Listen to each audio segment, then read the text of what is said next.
Good evening, everybody. And I'm Judy, and I'm delighted to welcome you tonight on behalf of Conscious Cafe. And we're very much looking forward to Liz's presentation this evening on the power of the Celtic calendar. Now, I'm particularly excited because I met with Liz a few years ago, and in the days before COVID, when we had a very lively group in London meeting all the time, and Liz came and presented this talk to our members, and we were all absolutely fascinated. So Liz Rivers is a corporate lawyer, and she's given up her shoulder pads in this second half of her career. And she does work that she absolutely feels she came on the planet to do. She co-founded an organization, Purpose, Power, Presence, and it's for women in leadership, and it provides practical, unusual, and enjoyable leadership development programs for women. Liz's wise teaching, together with the wise teaching of her colleagues, helps women to discover and work with more underdeveloped parts of themselves. The wise teaching of Liz and her colleagues includes drawing on underused dimensions, which all of us have within ourselves, working with the body, working with our intuition, and connecting with nature. Liz has been a student and a teacher of holistic wisdom over many decades, and Liz works to bring this inspiration into the organizational world, the corporate world, the world of organizations, when I know many of you are freelance, but so many of us have to work with larger groups of people. And Liz will be probably telling you a little bit more about what she does later. But for the meantime, Liz, I'm delighted to introduce you to talk about the power of the Celtic calendar, as I know it's one of your greatest passions. Oh, thank you so much, Judy. And it's great to have an opportunity to share this this subject I'm so passionate about with this group. And I realized in my bio, as Judy was saying, about sharing underused and less well-known aspects, that for this audience, actually, I imagine these are things that are very much on your radar and you're familiar with. And I realize I wrote that for probably a more corporate audience. So it's great to be amongst friends who I know will get these ideas and run with them.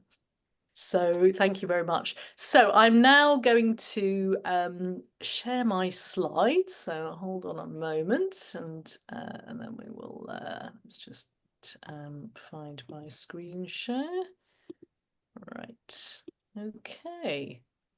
So did everybody see that slide? Yes, lovely. Okay. So I'm going to be talking about the Celtic calendar. So what to say about the Celtic calendar?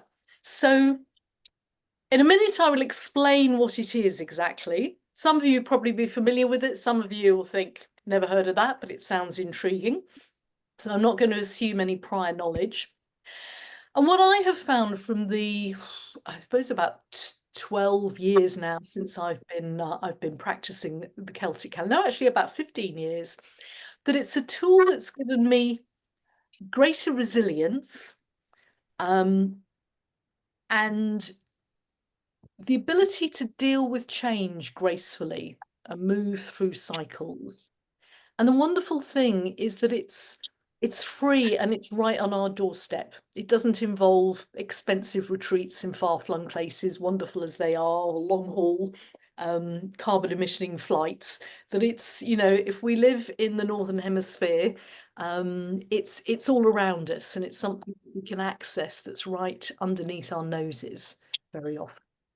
So I'm hoping that it will open your eyes to the possibilities of using this wonderful tool. Now I'm just going to hold it a minute. Excuse me, just doing the text. So I shall remove the spotlight. Okay. Right. Let me just check. Right. Okay. So I think I'm Right. Okay. So you should be able to see everybody now. So let me just tell you a bit about how I got into this first. So I grew up sort of in St Albans, which is just outside London, not exactly suburbia, but it's, you know, it's a small town very close to a big city. And so for me, nature consisted really of gardens, manicured parks, and maybe the odd little patch of woodland near my house that I used to play in. But I didn't really have any experience of wild, rugged nature at all. It was all quite sort of domesticated and tame. Um, and I decided as I grew up, I decided I wanted to study law. So I went off to university. I was quite a sort of cerebral child, very studious, did well at school, and quite attracted to very sort of heady things that were quite high status. There was a bit of me that really liked status. And so the idea of being a lawyer seemed quite appealing. So off I went to university and studied law and found myself in the city. I didn't actually wear a suit like that, but, but basically I found myself in the city of London with my shoulder pads. This was the 80s. And literally my blouse had shoulder pads, my jacket had shoulder pads, and my coat had shoulder pads. I was like an American footballer. On my first day at work, I actually collided with the doorway as I tried to get into the office because I had so many shoulder pads. And this felt like a metaphor for this sense that I had to sort of don this suit of armor and be quite masculine in order to manage in this world. But I was determined to make a success of being a lawyer. So, and yet, alongside this, I was finding myself really drawn to being in nature and some quite, I suppose, quite extreme experiences of nature. So after I'd finished my law studies, I took myself off to India and Nepal and went to the Himalayas. And I went trekking around the Himalayas. Now, this was a bit of a joke because all I'd ever done up until then was a 15-mile sponsored walk when I was in the guides. And I suddenly launched off into the mountains for a month carrying a pack. And whilst it was quite tough physically, it opened my eyes up to nature as really being the source of spirituality and inspiration for me, and a connection with nature that I'd never really experienced up until that time, but was deeply transformative. So following on from that, I went to Africa and climbed up Mount Kilimanjaro. Then I went to South Africa and did wilderness trails and spent a week sleeping out in the open, surrounded by wild animals. And then I took myself to the Sinai Desert and did a vision quest in the desert where I went out for 3 days and nights on my own in the desert fasting, and then came back to share with the group. So I was having these sort of very extreme experiences in nature, and my life was very split between this very sort of city-based, very cerebral work, and then these peak experiences of nature. And this was going along for some time. And then probably about 15 years ago, a friend invited me to come to a workshop retreat in a place called Hazel Hill Woods in Wiltshire. Don't know if anyone's ever been there or experienced it. It's a lovely retreat centre in some woodland. And it was something called a weekend on the Celtic Calendar. And I was particularly invited to go to the one for for Samhain, which is also Halloween. And I was completely captivated by this. And we did all these practices relating to the calendar. And so I went back and I went 8 times during that year to learn about all these different phases of the calendar. And it was totally transformative. And what I discovered is I could have the same intensity of experience that I got in nature by going on these long haul trips to these really dramatic landscapes, which were wonderful, but, you know, not landscapes that I particularly belonged in. They weren't where I was sort of born and raised. And I could have these wonderful experiences, and it was just down the road. I didn't have to get on a plane and fly halfway around the world. So this felt really magical to be able to discover that connection with nature right on my doorstep. So let me explain then what the Celtic calendar is, for those of you who aren't familiar with it. And so this is something that really it's been around for about 5,000 years and was developed by the Celts who lived in the British Isles and across Western Europe, different parts of Western Europe, in France, northern Spain, and throughout the British Isles. And it was really important for them to pay very close attention to the weather and the seasons in order to be able to farm, to grow crops, So they had a very sophisticated understanding of the weather and the seasons, and built these amazing monuments to mark these particular times of the calendar. And so what you can see here is an axis with, can you see my cursor, this arrow? If I wiggle it, yeah, that's great.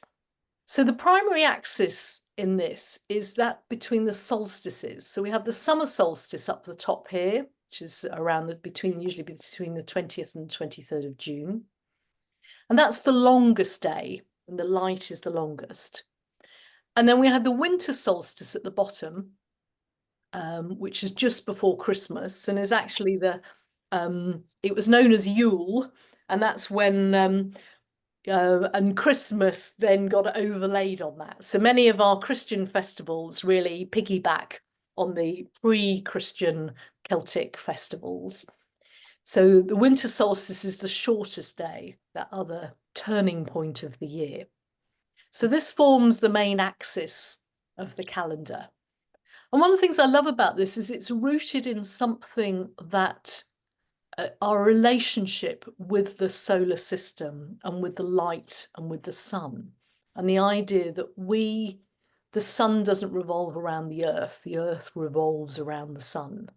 And I think so much of modern life is about somehow putting humans at the center of everything and thinking we're the most powerful being. And we've forgotten that there are larger forces at play in the universe. And this is a very grounded reminder of the larger system that we're part of. So that's the solstices.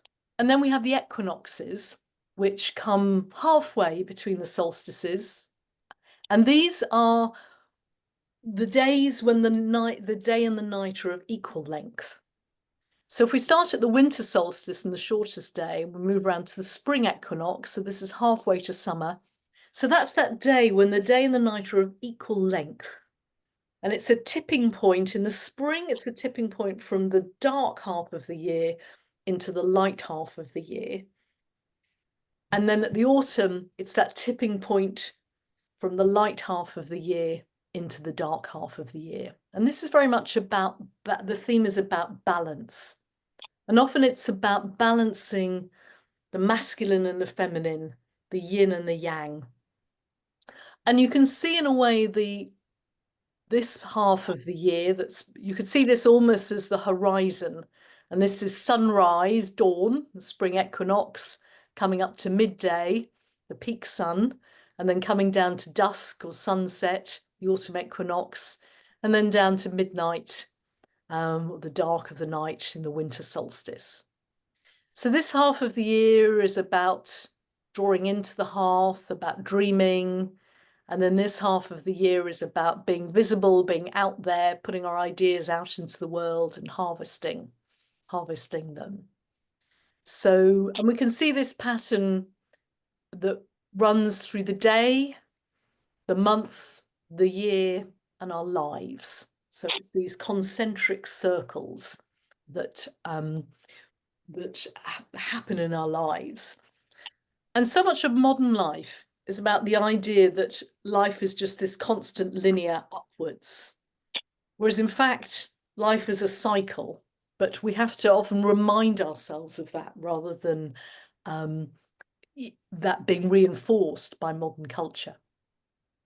So coming back to the Celtic calendar, so we've got, where's my arrow gone? Oh, there it is. Yes.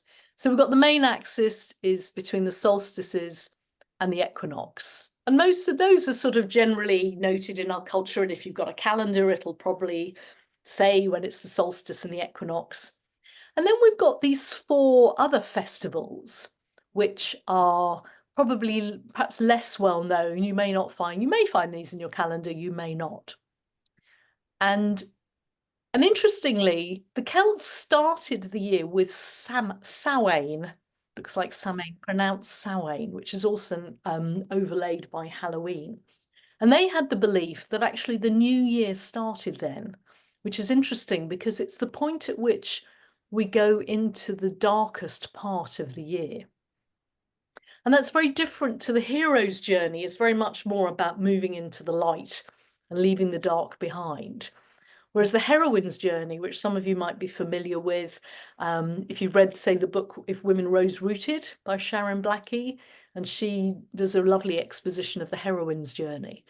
And the heroine's journey usually starts by going into the darkness first, that actually we have to go within ourselves, go down, go into our sort of dreaming space before we're ready to come out into the light and to manifest and make things happen.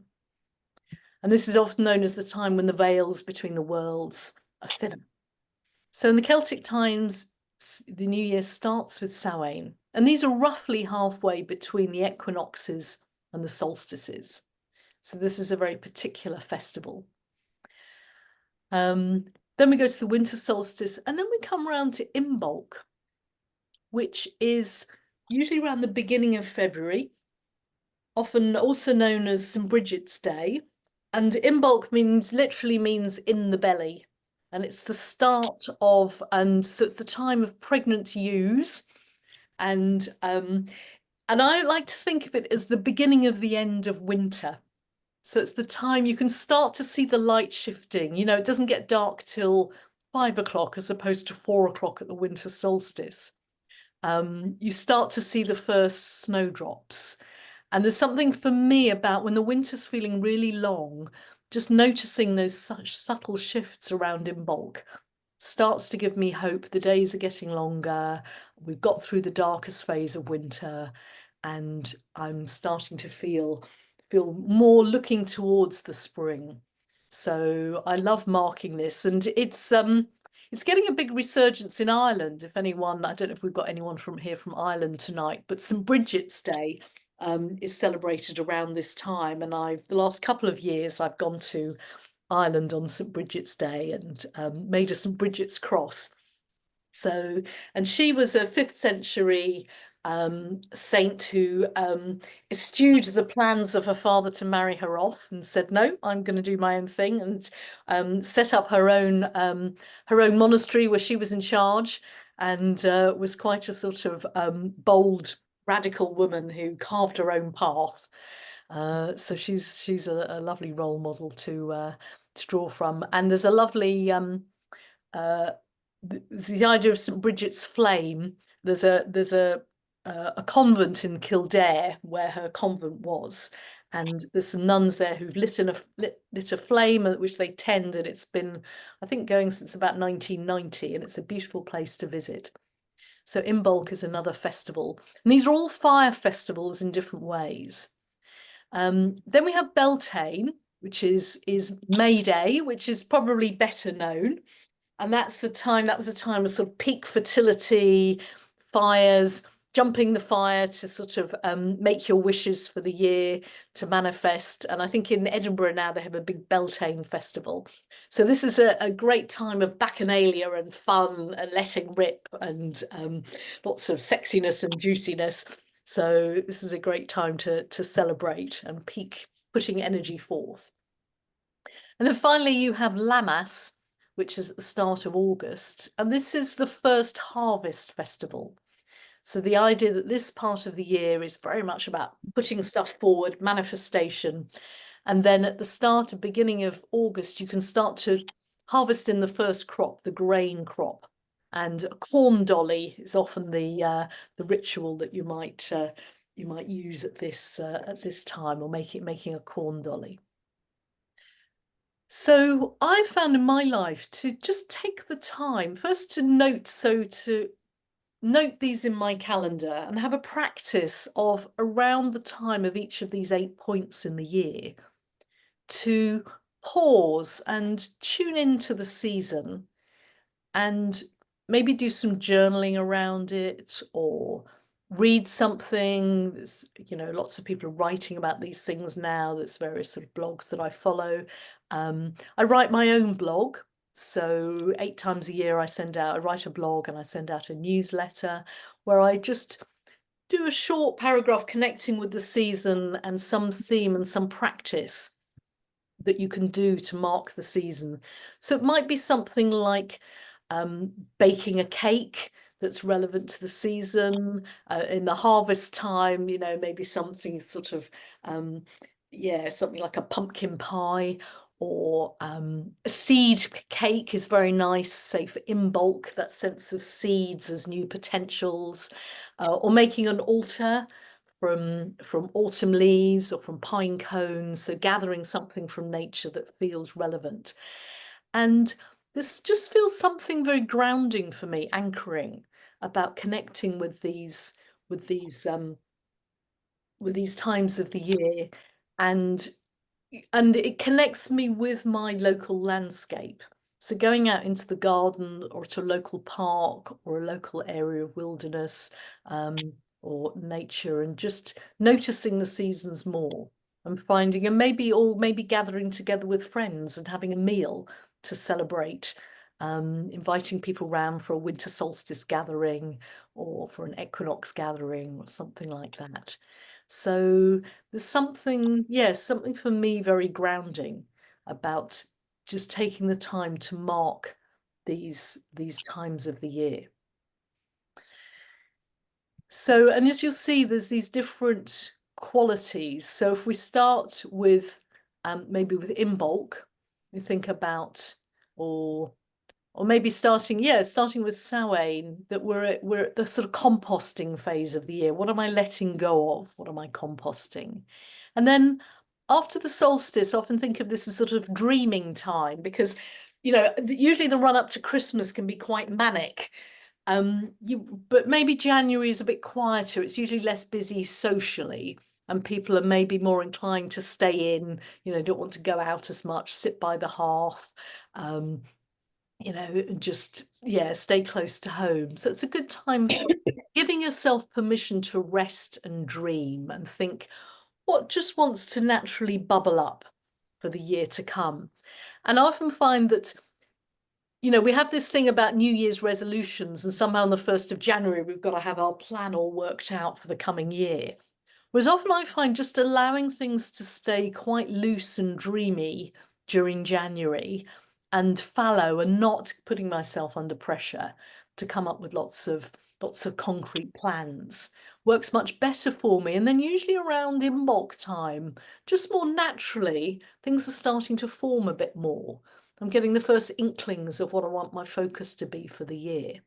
So it's a much more gentle allowing of what wants to be formed, rather than forcing it in a very sort of deliberate way. So then often from in bulk, from early February round to spring equinox, things are starting to take form more. They're starting to coalesce a bit more, but I'm not ready to put it out into the world yet necessarily. I might want to be just letting it cohere, maybe sort of chatting to a few close friends about my ideas, or doing some writing or revising it or something. But I'm not going public yet at this stage. I'm letting it form in its own organic way. And I think so often we try and force our ideas in a rather mechanical way, rather than, I mean, if you planted a seed, watered it, and then stood over it saying, grow, grow, grow, those of us who are gardeners would know that's not possible. It will come to fruition in its own time. We trust that nature has its own timing, and yet we're often not so patient with ourselves about our own ideas and initiatives. And then maybe around spring equinox time, we're ready to start putting some of our ideas out in the world. you know, and we're ready to go above the parapet. What do I want to put out there? So we may start putting our offers forward. Who would like to do this with me? Let's try this out. Here's some of what I've been thinking. And this is where we start to go public with our ideas. We're gathering allies, generating interest, putting things forward, but we're still not in the full manifestation. So this is yes, the spring, the light is growing, but we're not in the full flow of summer. And then we get round to the top part of the year, the flowering. So this is where we're really in sort of full power between Beltane and the summer solstice peak, and then round to Lammas. This is maximum energy and putting forth. So we're in the full flower, nature's going crazy, we're doing our thing. Great time to go to festivals and hang out with people and be really sort of high energy and let things come to fruition. And then maybe from around Lammas time, we can start to gather the fruits, the harvest of our labours. We can start to draw these in and yeah, and enjoy that. And often the summer holidays, maybe the school summer holidays in August, it's a time to actually sort of rest and enjoy summer, having worked really hard in the first half of the year. So harvesting in, so the first harvest is around Lammas time, the beginning of August, and then later harvest at the autumn equinox, which is normally the sort of fruits and vegetables, and then the final harvest is at Samhain, which is the nuts and seeds. And then we move down to releasing, so starting to let go in the way that the tree comes to full bloom. It gives forth its flowers, its fruits, its gorgeous leaves, and then starts to let go of its leaves. And then finally the composting phase. The leaves have fallen, the fruits have rotted, and we gather them in and compost them, ready for the whole cycle to begin again. So, and as I said, we can apply this to the day, we can apply it to the month. So that could be the lunar cycles, or for women, it can be our menstrual, if we're still menstruating, our menstrual cycle. You can apply it to the year, and you can apply it to your whole life. Yeah. So that's quite a lot of information. Maybe I'll just sort of pause and see if there's any burning questions before I move on. And I know Judy's gonna monitor the chat, or people can perhaps put their hands up and ask questions as well. We can do either put it in the chat or ask a question.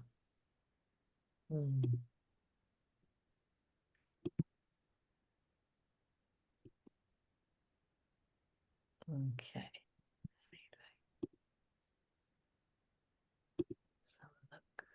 Yes, women rose rooted.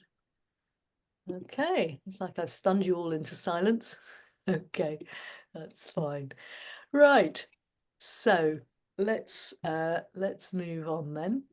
So that's the blueprint. So there's a number of different ways in which I find the Celtic calendar helps me. I think one is the idea of embracing the whole cycle of life. And I do think that modern life and culture really encourages us to value spring and growth and summer and the light and activity and doing over being and beginnings and birth. And it doesn't like death, decay, autumn, winter, darkness, endings, losses, being rather than doing, and rest.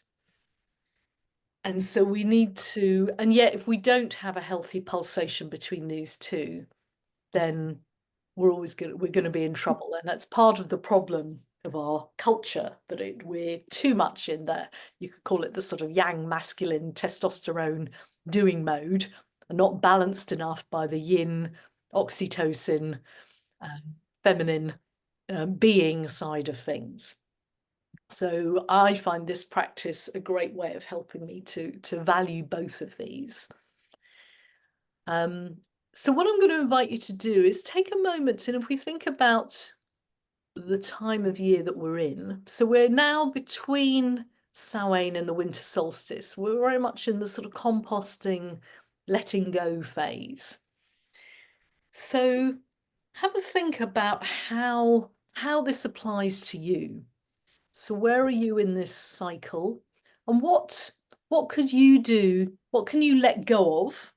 What can you simplify? What can you release to give yourself time to really clear the ground, clear the earth, to really start afresh with the dreaming and the forming of the next cycle to come? So take a few moments to just jot down some notes about that. What are you holding on to that it's time to let go of?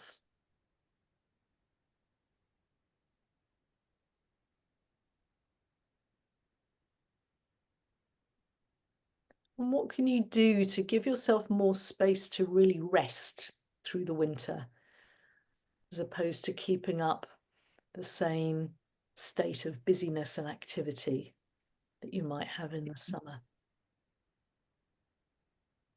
How can you give yourself permission to go slow down, so you can really sink into the dreaming time of year?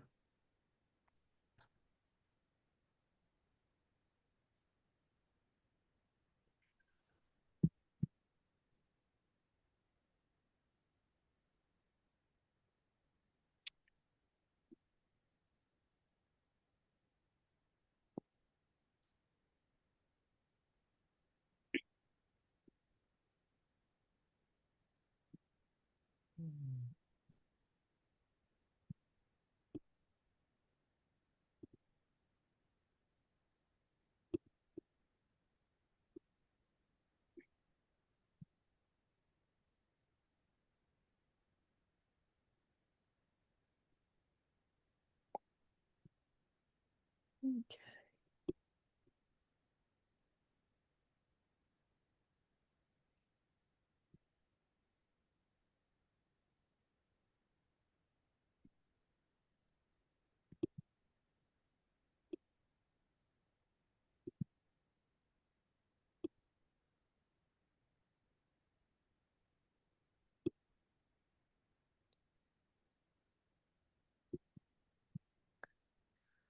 Right, so let's see you, a few people are still writing. What I'm going to do now is I'm going to invite you to join a breakout room, and you're going to have some time to share your thoughts about this and anything else that you've heard. I'm going to put you into groups of 3 and suggest you take 4 minutes each, and I'll send you messages so you know how long you've got. So I'm going to set up the breakout groups. Hopefully you should have at least 2 people, probably 3 in each group. If you, for any reason you find yourself on your own, just and nobody turns up, then just come back to us and we'll sort something out so you're not left on your own. So I'm now going to open the breakout rooms. As I said, you've got 4 minutes each, and I'll send you time to Right, okay, so welcome back everybody. So it'd be lovely to hear a few reflections, shares about what that was like, and then I'll share some more information with you before we wrap up. So who'd like to share something? You were to sort of put your hand up and jump in. Stephanie. I think what the 2 ladies and I established was we like the seasons, we like weather, we like the seasons here in this country because it is symbolic of the cycle of life, and it just helps us to move through those cycles, and also how everyone is different, and some people like warm climates, some people like cold climates, and it is different strokes for different folks. Not everyone necessarily is in harmony the way one would think with the seasons. Everyone's got their own body clock and their own time clock. Yeah, so true. Yes, thank you. Yeah. Who else? Who else would like to share? Joanna. Joanna, You're could on you? mute, Joanna. Yes, I've got to unmute. I was unmuted on the other call, so I assumed it would stay on. Obviously not. So something a little bit unique to me circumstantially is that Katie knows this already, she's my business partner, but my cat had to be put to sleep on Saturday. Oh. And she was 19. So this is brought up a lot of grief, naturally. And I mean, I guess it's the right time of year for dealing with grief because we are offloading, if you like. It's that time of year for offloading. But of course, when something like that happens, it brings up the grief of other people that you've lost as well in your life. So there's always unresolved stuff, isn't there? So that's what's come up for me. And I mean, we run a little group in our Katie and I run a little group for people in our area based on the Celtic wheel. Actually, we do ley line healing and stuff on the key dates. So we find that's a way of channeling our energy in what we hope is a positive way. Yeah, but very interesting what you said earlier as well. Thank you. Great.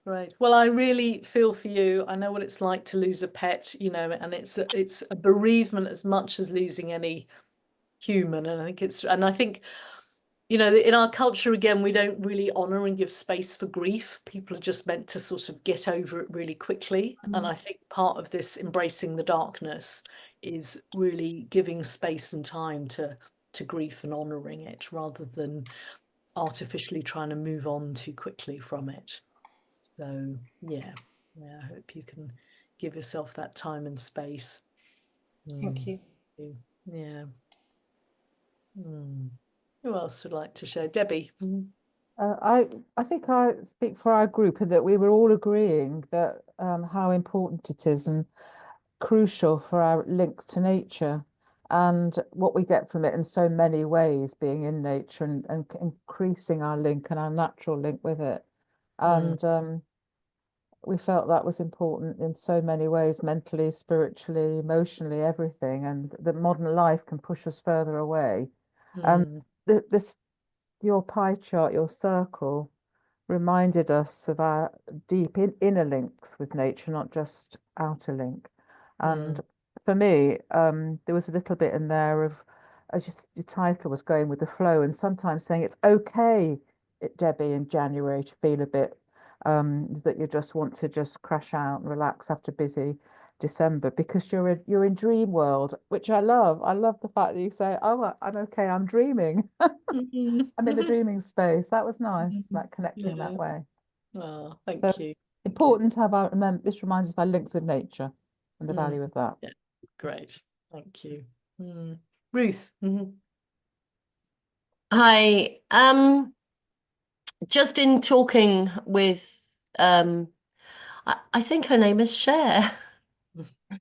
I've moved recently into a very different community, and I just talking with Cher, I realized that in order to appreciate these changes of season, you've got to have some stability. And you know, because I've just moved, I'm kind of catching up on things and creating things to make everything work. But I'm feeling come next year, once I'm settled, I'll be able to tune in more easily. I think you've got to have some degree of stability in order to be able to tune in.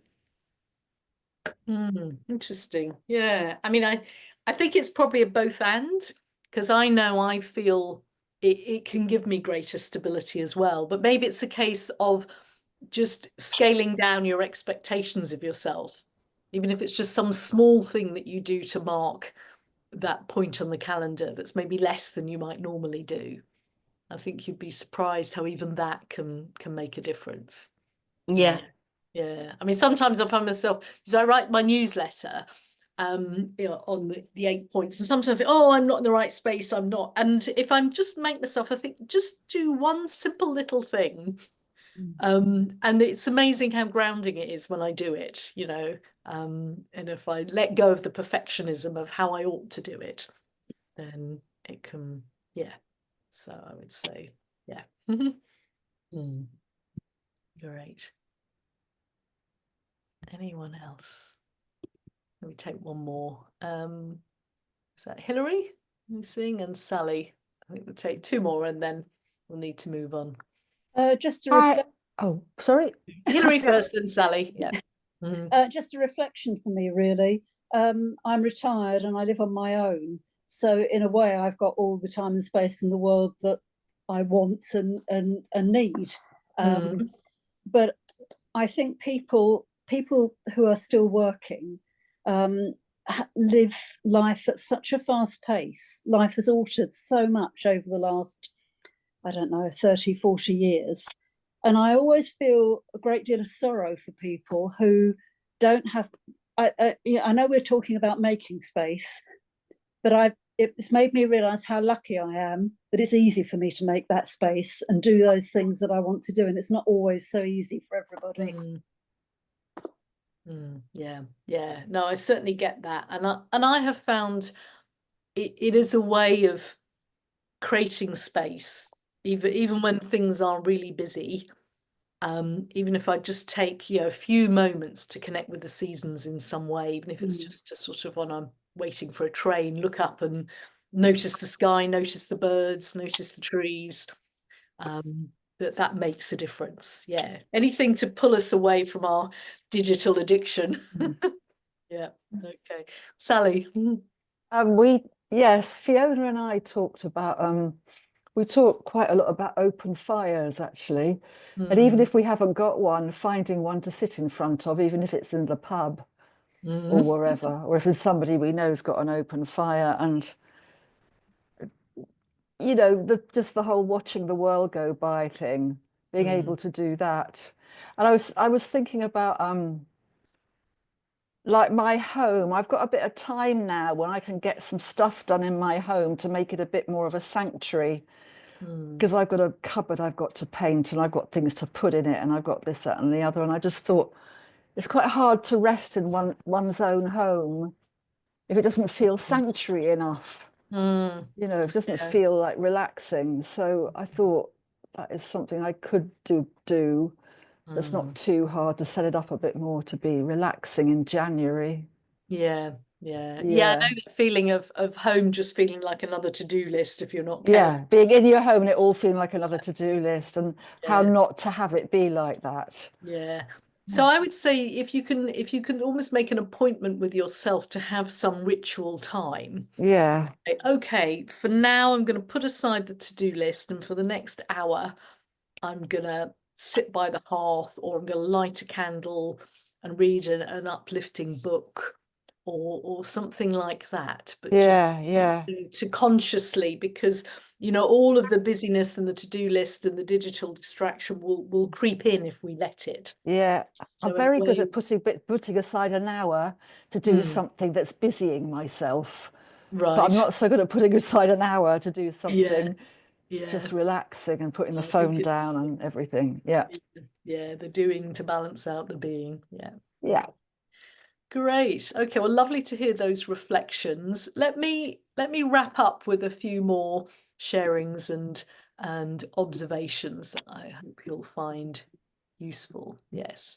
So I've talked about the honoring the dark as well as the light. I think that's one of the gifts.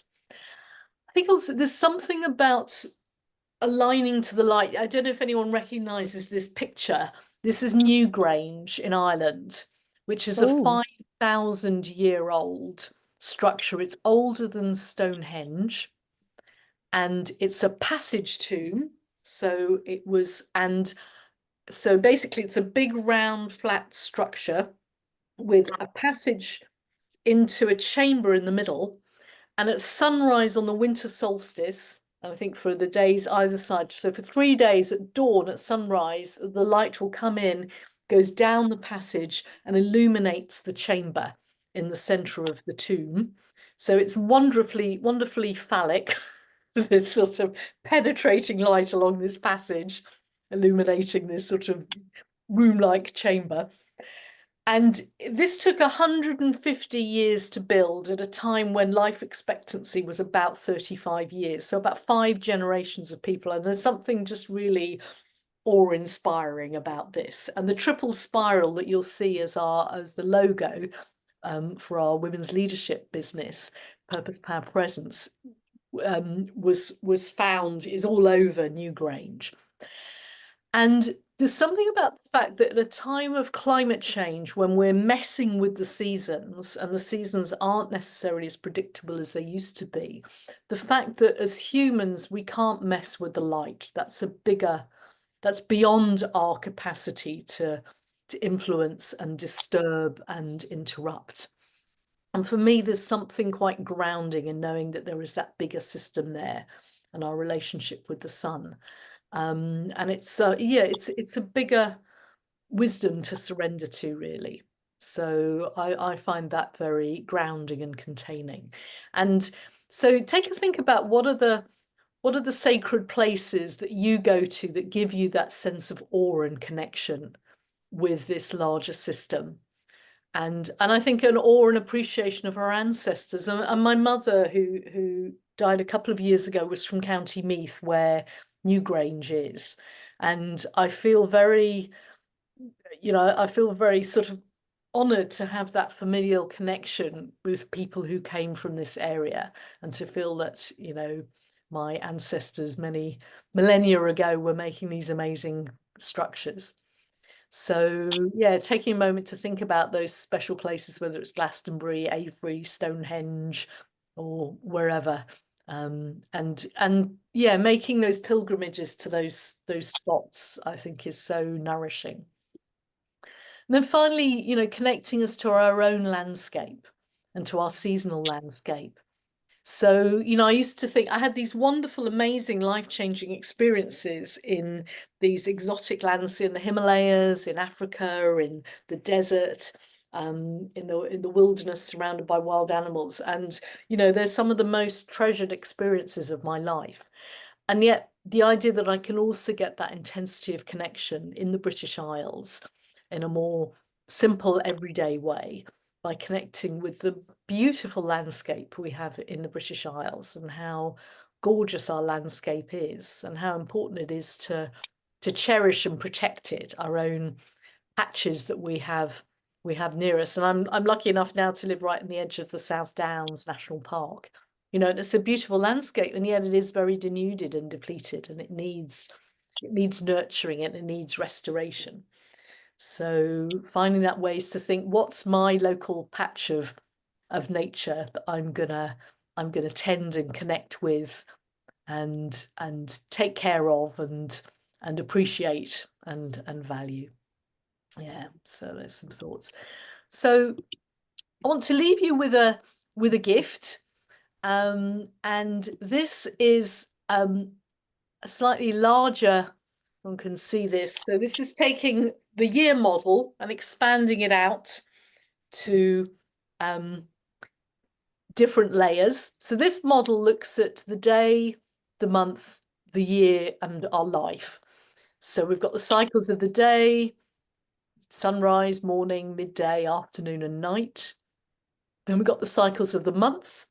So if you're a woman who still has a cycle, then you could look at when your period is, when you're moving towards ovulating, and then releasing a half moon, and then back to your period. So we have this cycle within us every month.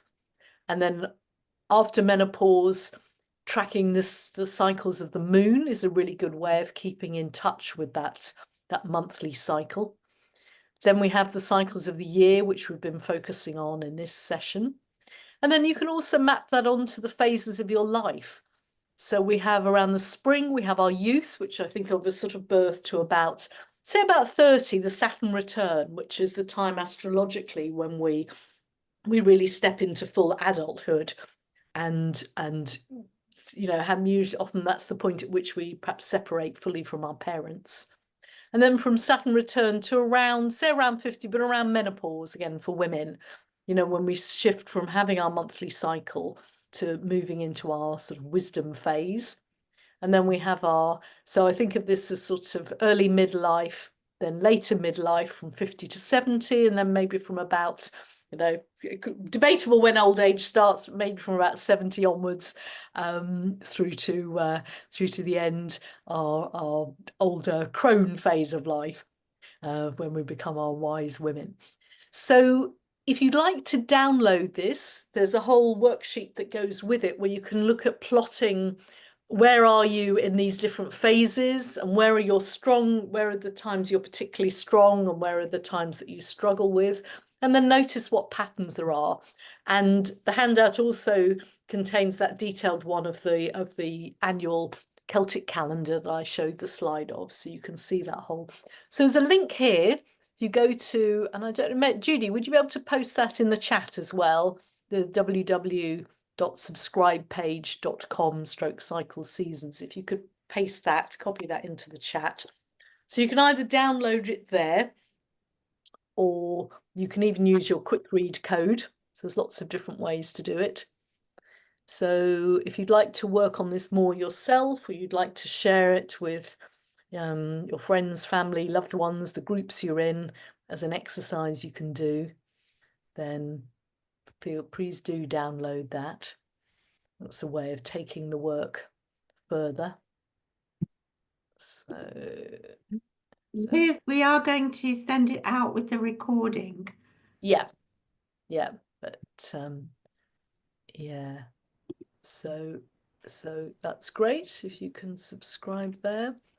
And all right, so let me good. So I know if you'd like to also know about how you could carry on working that with me, through my business Purpose, Power, Presence, which I founded with Hetty Einzig, who you see in the middle, and we're also joined now by our colleague Tracy Fox. So 3 of us run these programs. So we run 2-day in-person retreat in the city for women in leadership. And you can define that however you like. You don't have to be a boss or in a corporation. You just, we're all leading in different ways. So, and we also run an online program that works very much with the Celtic calendar. So we founded the business 10 years ago. Our values, which we recently defined in a very interesting exercise with a branding consultant. So courageous vulnerability. So our vulnerability inspires courage in each other.